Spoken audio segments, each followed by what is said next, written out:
Bismillahirrahmanirrahim. Assalamualaikum warahmatullahi wabarakatuh. Saya Rifki Kusdiabadi, kelas ekonomi pembangunan kelas B.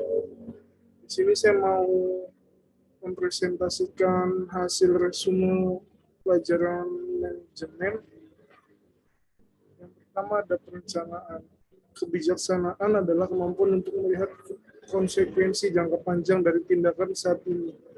Kesediaan untuk mengorbankan keuntungan jangka pendek untuk keuntungan jangka panjang yang lebih besar. Dan kemampuan untuk mengendalikan apa yang dapat dikendalikan dan tidak mengkhawatirkan apa yang tidak dapat dikendalikan. Oleh karena itu, kebijaksanaan berkaitan dengan masa depan. Ikhtisar, perencanaan adalah sebuah mengidentifikasi melalui pengembangan strategi kombinasi yang tepat dari sumber daya dan kegiatan yang diperlakukan untuk mencapai tujuan organisasi. Strategi dan rencana sangat penting untuk menghubungkan visi umum organisasi tentang masa depan dengan aktivitasnya sehari-hari. Perencanaan membantu memprioritaskan tujuan, mengantisipasi hambatan, mengurangi risiko, menghemat sumber daya yang terbatas, dan memetakan jalan menuju kesuksesan.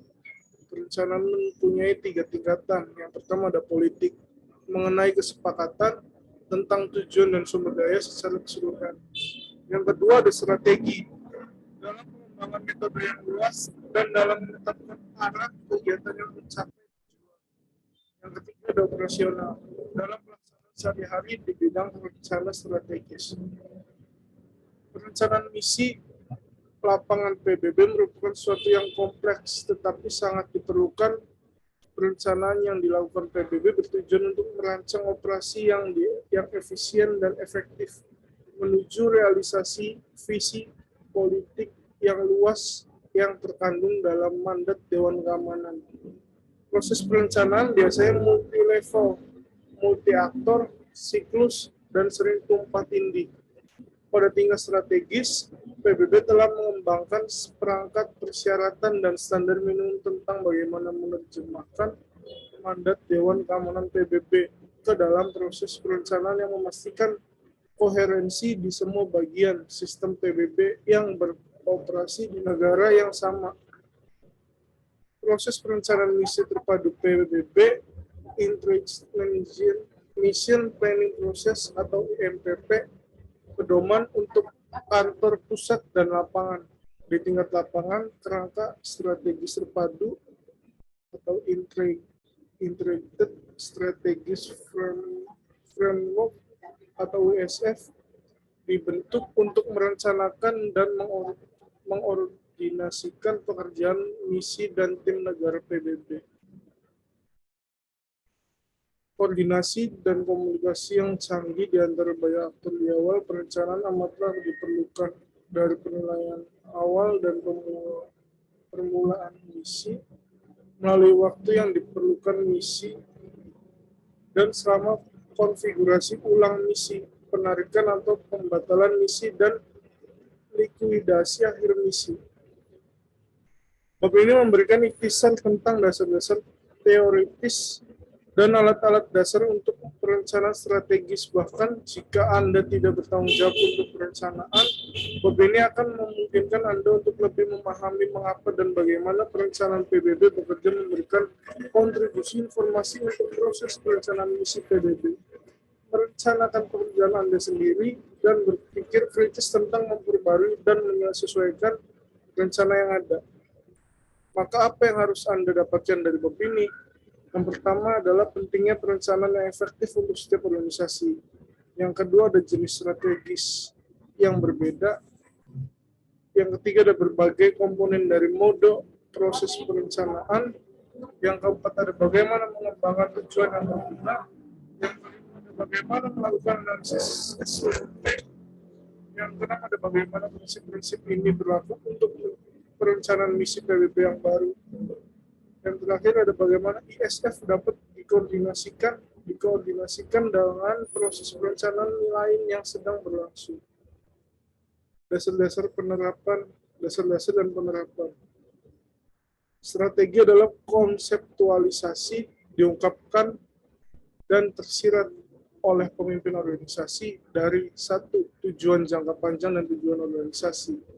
Yang kedua, besarnya kendala dan kebijakan yang saat ini membatasi ruang lingkup kegiatan organisasi. Dan yang ketiga, rangkaian rencana tujuan jangka pendek saat ini yang telah diadopsi dengan harapan dapat berkontribusi pada perencanaan pada pencapaian tujuan organisasi. Secara sederhana, tujuan dan dari perencanaan adalah hasil akhir, dan strategi adalah cara untuk pencapaian. Strategi adalah cara untuk mencapai tujuan jangka panjang yang komprehensif dari suatu organisasi. Perencanaan strategis adalah fungsi manajemen yang sesuai yang berfokus pada pengembangan arah keseluruhan untuk organisasi dalam konteks tantangan dan peluang lingkungan operasi, serta sumber daya organisasi. Strategi juga dapat muncul strategi formal. Secara konseptual, seseorang dapat membedakan antara strategi yang dimaksud dan yang tidak disengaja, dan antara strategi yang direalisasikan dan yang tidak direalisasikan. Berbagai kombinasi kategori ini menghasilkan 3 jenis strategi: strategi yang sengaja, dimaksudkan, dan direalisasikan. Strategi yang tidak direalisasikan dimaksudkan tetapi tidak direalisasikan, dan strategi yang muncul secara tiba-tiba, tidak disengaja tetapi direalisasikan. Ada tabel 3.1 yang membedakan antara strategi apabila direalisasikan, maka strategi yang disengaja, strategi yang tidak diinginkan. Apabila tidak disengaja, strategi yang muncul secara tiba-tiba. Jika tidak direalisasikan, disengaja, tapi strategi yang tidak ada. Strategi yang tidak direalisasikan, yang tidak disengaja, tidak ada. Penting untuk diketahui bahwa strategi dapat muncul dengan cara yang tidak terduga. Anda harus berusaha untuk mempertahankan fleksibilitas, terus meninjau, dan jika perlu memperbarui strategi. Melalui perencanaan, strategi umum diterjemahkan ke dalam program kerja yang semakin spesifik, dan pada akhirnya tindakan individu. Mirip dengan strategi, rencana berkisar dari dasar hingga yang lebih canggih. Tidak seperti strategi yang terkadang muncul dengan cara yang tidak terduga, rencana selalu disengaja dalam rencana keputusan dibuat sebelumnya tentang bagaimana melakukan pekerjaan Anda. Strategi dan rencana dapat dibedakan berdasarkan jangka waktu penerapannya dan tingkat hierarki. Dalam hal cakrawala perencanaan, seseorang dapat membedakan antara perencana jangka panjang 5 tahun, rencana jangka menengah 3 tahun, dan rencana jangka pendek misalnya 1 tahun. Ketika memecah strategi dan rencana yang sesuai secara hierarkis, seseorang dapat membedakan perencanaan strategis untuk organisasi secara keseluruhan. Perencanaan manajemen mengenai berbagai rencana dan program dalam divisi organisasi, dan perencanaan fungsional yaitu fungsi pendukung seperti administrasi, urusan publik, dan lain-lain. Tabel 3.2 perencanaan strategis terprogram dan fungsional garis waktu. Dalam jangka panjang 5 tahun, tingkat hierarki adalah manajemen strategis atau organisasi. Dalam jangka menengah 3 tahun, tingkat hierarkinya adalah terprogram. Jangka pendek 3 bulan sampai 1 tahun, maka tingkat hierarkinya fungsional. Misi lapangan PBB umumnya diamanatkan oleh Dewan Keamanan PBB selama 6 bulan hingga 1 tahun. Dapat diperbarui, dan Majelis Umum PBB mengesahkan alokasi anggaran. Anggaran pada akun dukungan pemeliharaan perdamaian bersifat tahunan dan berjalan dari 1 Juli sampai 30 Juni tahun berikutnya. Sedangkan anggaran reguler PBB yang mencakup pembiayaan misi politik khusus berjalan selama 2 tahun kalender berturut-turut mulai 1 Januari sampai 30 Desember tahun berikutnya. Mandat dan siklus perencanaan anggaran untuk misi lapangan PBB seringkali tidak selaras. Selain tantangan ini membawa ke perencanaan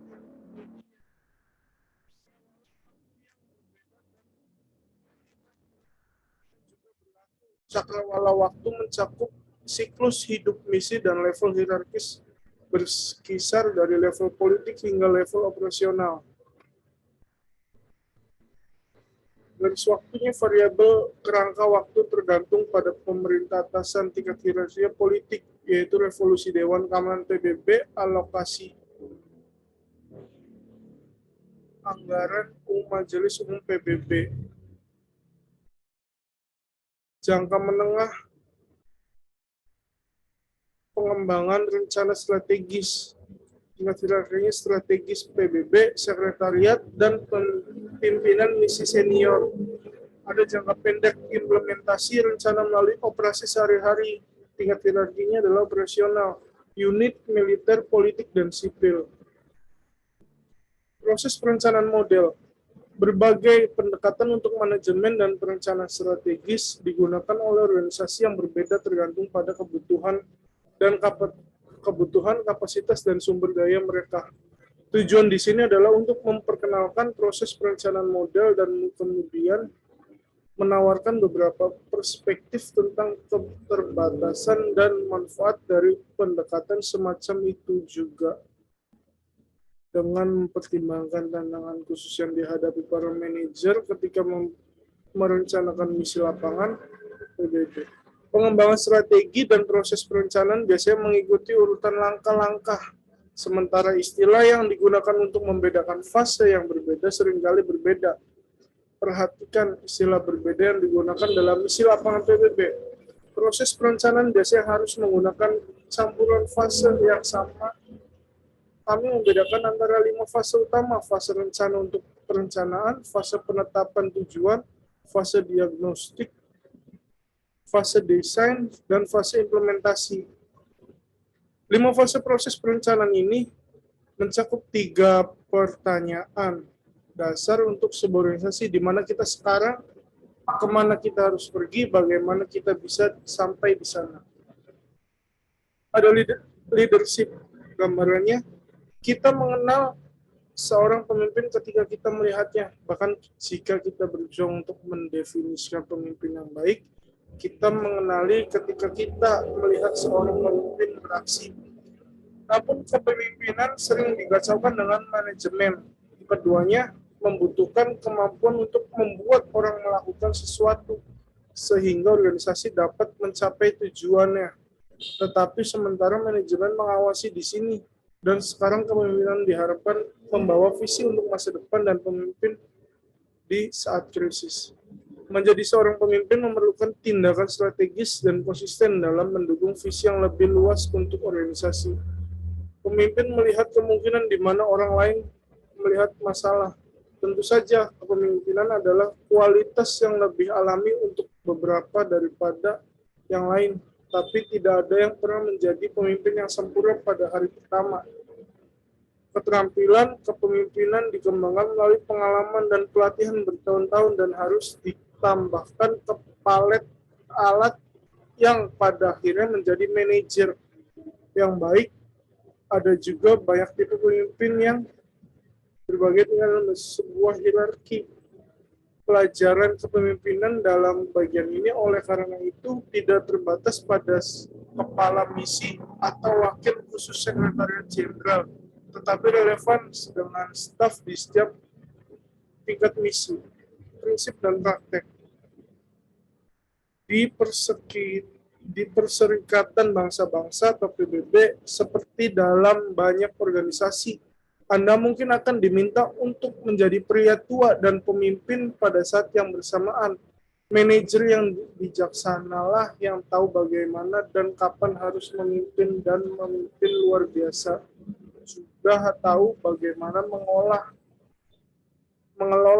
Tidak ada satu jenis pemimpin yang efektif, dan kepemimpinan yang berbeda gaya perlu disesuaikan dengan organisasi dan situasi tertentu, termasuk yang penting situasi krisis. Tabel di bawah ini merangkum kepemimpinan yang berbeda gaya, termasuk karakteristik penerapan dan keterbatasannya.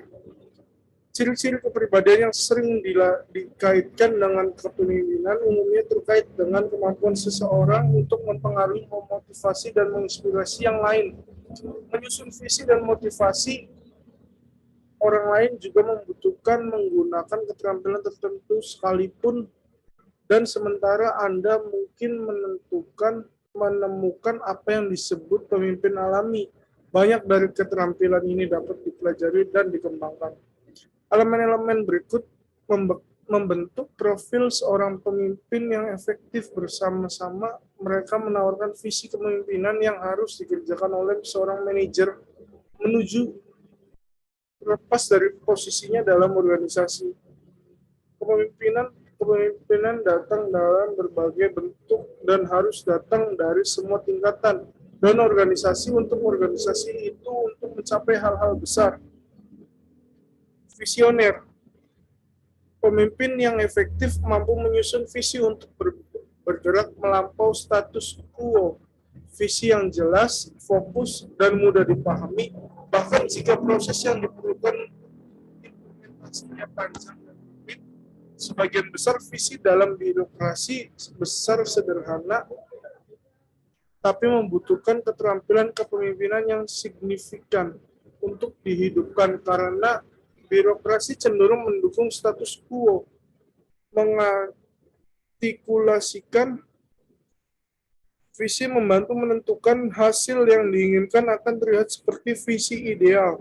Menggambarkan hasil yang diinginkan secara sederhana, mengacu pada nilai-nilai inti organisasi dan memiliki manfaat yang jelas bagi mereka yang terlibat dalam organisasi dan seterusnya. Ada komunikator dan pendengar. Sama pentingnya dengan kemampuan untuk menyusun visi adalah kemampuan untuk mengkomunikasikannya dengan jelas dan singkat. Bahkan jika menerapkan visi adalah proses yang rumit menjelaskannya, tidak seharusnya orang tidak akan mendukung apa yang tidak dapat mereka pahami sepenuhnya. Ini penting agar orang-orang diingatkan akan visi tersebut dan terus mendapatkan informasi melalui tahap implementasi, baik kemajuan maupun masalah. Memberitahu orang lain membantu menciptakan perasaan yang lebih kuat di dalam diri mereka. Kepemilikan dalam proses, dan karena itu komitmen yang lebih besar untuk implementasinya. Mendengarkan adalah landasan komunikasi itu.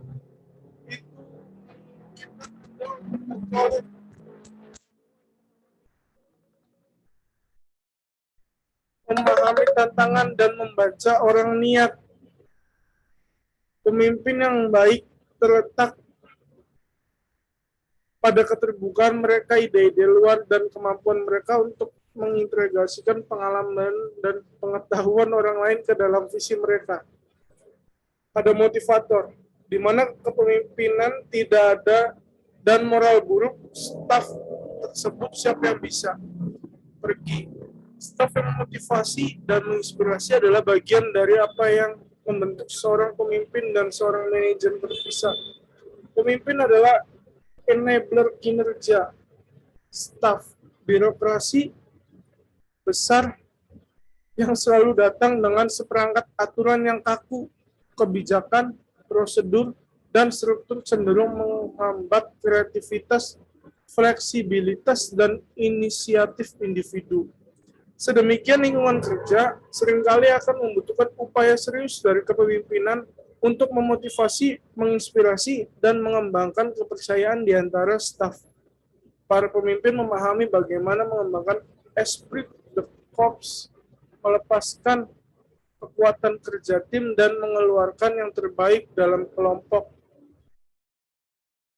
Ada penengah. Misi lapangan PBB seperti halnya banyak lingkungan multikultural dapat menjadi tempat konflik dan ketegangan di antara karyawan PBB.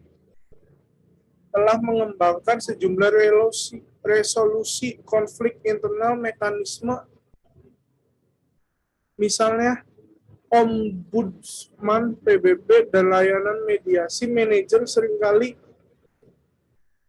dipaksa untuk mengambil peran mediasi langsung. Kepemimpinan juga diadakan pada tingkat tertentu, akuntabilitas untuk konflik yang muncul dalam tim. Ada pembangun koalisi.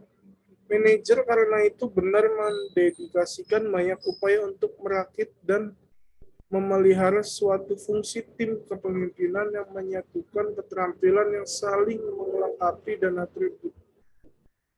Ini dimulai dalam organisasi dengan membangun kohesif dan tim atau tim kepemimpinan yang efektif untuk menangani isu-isu tertentu, sementara sejumlah tim manajemen formal ada di semua misi PBB dan biasanya bertemu setiap minggu. Ini mungkin tidak selalu menjadi orang yang paling cocok untuk merespon dengan tepat tantangan tertentu yang wajah organisasi. Akuntabel. Pemimpin yang baik membuat keputusan yang baik. Mereka melakukan ini dengan mengidentifikasi dan menilai biaya relatif, manfaat, dan risiko yang melekat pada setiap keputusan. Ini sangat penting ketika keputusan akan membawa dampak negatif bagi seorang atau sekelompok orang. Seperti di organisasi besar lainnya di Perserikatan Bangsa-Bangsa, kemampuan akun untuk hasil dapat disebarkan dan dikurangi di seluruh organisasi besarnya birokrasi berkepala dingin. Kehidupan modern ditandai dengan perubahan yang terus-menerus dan cepat. Perserikatan Bangsa-Bangsa sendiri terus berubah dan pemeliharaan perdamaian PBB seringkali berada dalam mode krisis yang konstan. Memimpin organisasi atau tim melalui krisis menyajikan serangkaian tantangan sendiri, bencana nasional atau konflik kekerasan membawa tingkat ketidakpastian, urgensi, dan kompleksitas yang tinggi. Prosedur darurat formal perlu ditinjau, diperiksa, dan bahkan mungkin diuji secara teratur. Namun dalam krisis bahkan rencana terbaik perlu adaptasi segera untuk mencerminkan keadaan komunikasi, transportasi, perumahan, ruang kantor, air, makanan, dan lain-lain. Membuat contoh, misalnya mereka akan memiliki akses yang lebih mudah ke sumber daya, misi, penggunaan dari kendaraan telepon atau pesawat terbang, semuanya diatur melalui berbagai petunjuk administrasi yang dapat dimanfaatkan oleh manajer yang tidak bertanggung jawab. Sangat penting bagi mereka yang berada di posisi kepemimpinan untuk menggunakan pengaruh mereka untuk memberikan contoh yang tepat penggunaan sumber daya misi dan tidak mengambil keuntungan pribadi dari sumber daya tersebut.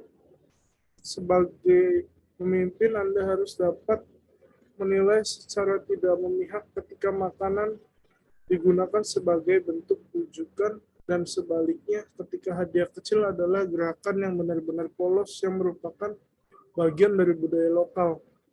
Penolakan yang dapat meregangkan hubungan yang tidak perlu, kesalahan dibuat di luar kantor dapat memiliki konsekuensi yang sangat nyata di dalam kantor. Komunikasi. Komunikasi adalah fungsi manajerial inti yang mencakup tidak hanya pertukaran informasi, tetapi juga pengelolaan informasi di dalam dan di luar organisasi. Komunikasi yang efektif memerlukan perhatian penuh dan penyampaian pesan yang jelas untuk memungkinkan pemahaman bersama. Komunikasi yang efektif di dalam organisasi dan dengan pemangku kepentingan di luar merupakan elemen kunci dalam keberhasilan pemenuhan mandat. Komunikasi juga merupakan alat penting yang tersedia bagi seorang manajer, tidak hanya untuk mendapatkan dukungan, membujuk, menginspirasi, mendapatkan informasi, merangsang ide, memotivasi, tetapi juga untuk menyampaikan kritik yang membangun dan meredakan amarah dan yang membara. Prinsip dan praktik. Jenis komunikasi, sifat dan aliran komunikasi dalam sebuah organisasi biasanya mencerminkan strukturnya. Dari lingkungan hierarkis, komunikasi cenderung lebih formal tertulis dan mengalir dari atas ke bawah. Dalam lingkungan yang lebih datar dan tidak terlalu hierarkis, orang cenderung berkomunikasi lebih banyak secara tatap muka melalui email informal dan naik turun. Label label saya tempat berkomunikasi dengan pemangku kepentingan. Lingkungan kerja yang langsung dan akrab dengan gaya kebanyakan formal, alatnya pertukaran verbal langsung, pertemuan tim tanpa agenda atau risalah formal, email, terkadang isu-isu kunci didokumentasikan secara formal.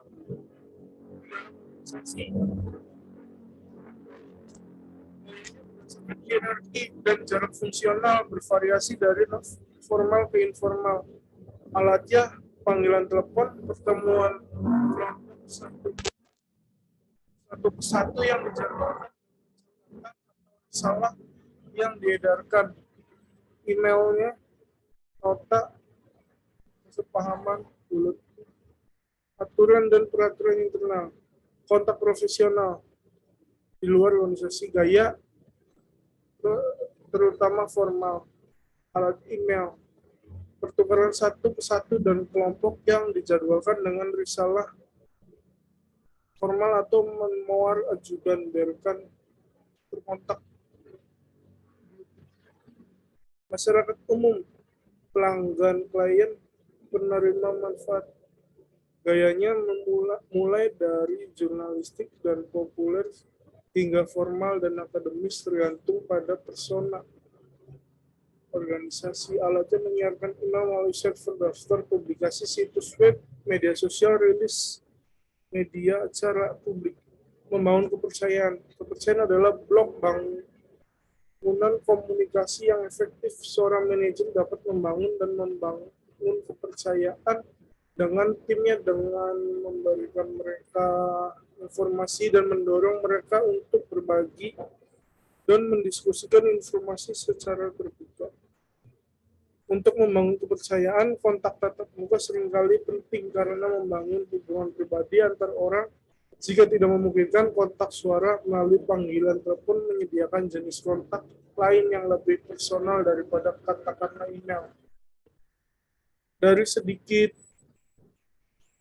Dari anggota tim ketidakpercayaan akan diterjemahkan ke dalam komunikasi ke atas yang sangat sedikit karena ketakutan dan ketidakpastian mengalahkan keinginan untuk berbagai pemikiran yang jujur dan kritis dengan manajemen. Kepercayaan dapat dibangun melalui metode komunikasi yang berbeda tergantung pada situasi dan audiens. Perhatian yang tepat juga harus diberikan untuk menghormati kerahasiaan beberapa percakapan serta identitas pembawa pesan jika perlu. Komunikasi lisan. Komunikasi verbal yang baik memerlukan kedua komponen dialog, penyampaian pemikiran dan ide yang efektif, serta mendengarkan secara aktif. Rekan-rekan berkomunikasi hanya dapat bermakna dalam pertukaran dua arah. Oleh karena itu, pentingnya mendengarkan orang lain secara aktif dalam operasi apapun. Pembuat keputusan perlu membuat keputusan berdasarkan informasi dengan mendengarkan apa yang orang lain katakan. Apakah ini staf atau pemangku kepentingan eksternal, termasuk yang penting penduduk lokal. Kemampuan mendengarkan bukanlah salah satu yang jelas. Untuk menjadi pendengar yang baik, tunjukkan minat yang terlihat melalui ekspresi wajah dan bahasa tubuh. Ajukan pertanyaan lanjutan atau klarifikasi dan baca yang tersirat dengan mengamati syarat nonverbal pembicara. Ada komunikasi tertulis, keterampilan menyampaikan pesan yang jelas, ringkas, dan informatif melalui kata tertulis adalah hal yang sangat langka. Mengingat tuntutan komunikasi sehari-hari dalam misi lapangan, keterampilan menulis baik akan selalu penting bagi manajer yang sukses. 4.2 ada mengorganisir ide dalam piramida.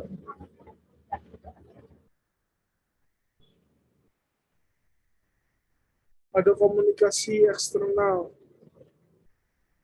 Misi lapangan memiliki petugas informal publik yang secara resmi bertanggung jawab atas hubungan eksternal. Namun dalam lingkup mandat masing-masing, personel misi lapangan berinteraksi dengan sejumlah pemangku kepentingan eksternal yang berbeda setiap hari, mulai dari otoritas nasional dan lokal, partai politik, dan organisasi masyarakat sipil hingga organisasi kemanusiaan internasional dan komunitas donor. Komunikasi lintas budaya. Kebudayaan sebagian adalah nilai dan norma yang dipelajari yang membentuk perilaku individu atau komunitas dalam lingkungan hipermultikultural yang menjadi ciri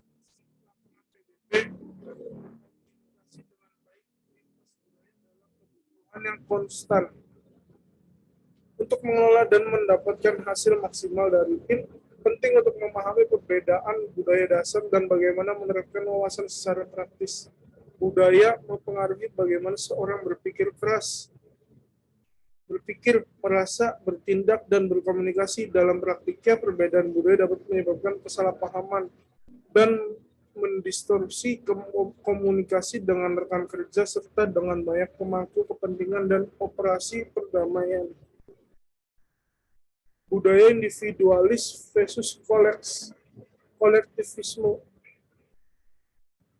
Budaya individualistis cenderung menghargai orang yang berprestasi tinggi sebagai panutan dan hadiahi mereka seperti itu. Pikirkan gaji yang dibayarkan kepada CEO dan atlet. Mereka juga lebih cenderung menghargai efisiensi dan pencapaian daripada harmoni dan persatuan. Penghargaan diberikan kepada mereka yang memiliki catatan pencapaian individu.